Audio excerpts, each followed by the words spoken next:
Okay, welcome back. We are working on the bug again today. We need to finish up the heater channel job, which is not complete. We got to bolt the body back down to the pan. I got to cut out the reinforcement that was holding the car together when the heater channel was cut out. And we need to address the bolt holes and the bottom of the heater channel bolting the pan to the car. The problem with the reproduction parts. Let me show you a little close-up of what's going on. When I was fitting the heater channel in, getting all the bolt holes to line up was a little bit of a chore. So those line up right now, the two front ones I have to get new bolts for them. I have new hardware to replace these right now. These are the old ones and they're kind of rusted, but this one lined up nicely, this one lined up nicely. This one, not so much, so I have to do a little bit of grinding. I lift the body up again a little bit and enlarge that hole. That one's okay. This one is okay. This one's in. This one, way off. And that one's a little off. And the rear one is in. So go figure how some parts line up nicely and some parts don't. So I'm gonna lift the car up again and elongate these holes a little bit so the bolts will actually fit. We got the body raised up just about an inch. I fixed all the holes that we needed to line up properly. I had to elongate some of them out. So all the bolts are in there now. And now we're going to be resealing the body to the pan. Now, I know they sell gaskets for this. I chose not to use a gasket. I chose a more affordable solution.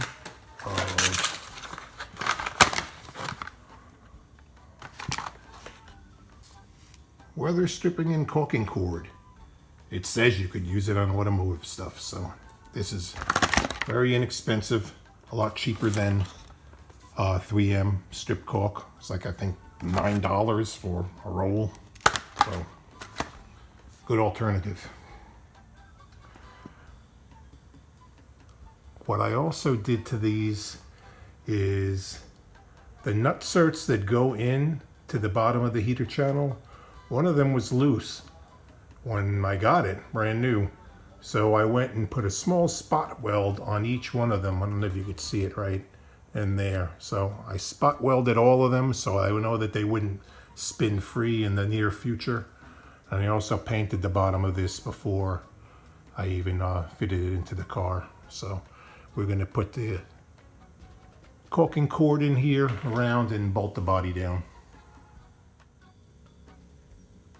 We got our weather stripping material in there. Got two rows, one on the inside, one on the outside. And I'm going to drop the body back down onto the pan right now. Tighten everything up.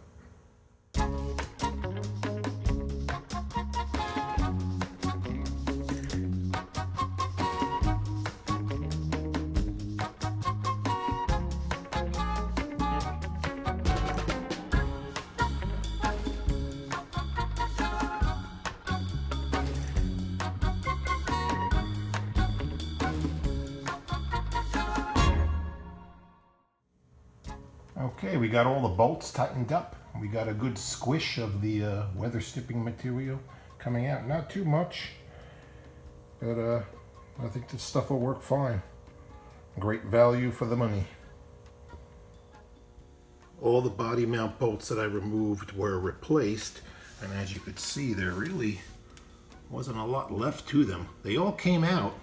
I was surprised that none of them were completely rusted through, but the factory sealing compound that they used between the body and the pan was basically still stuck on those bolts. It was still soft and pliable, so that's why I chose to leave most of it in place and just add a little more of the more tight sealing compound when I bolted it back down.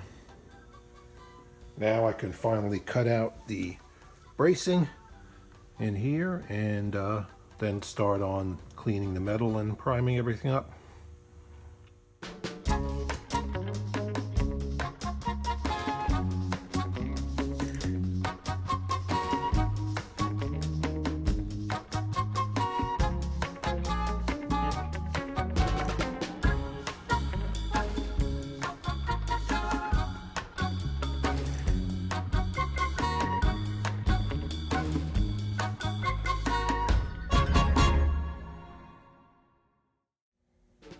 All the welds are ground down.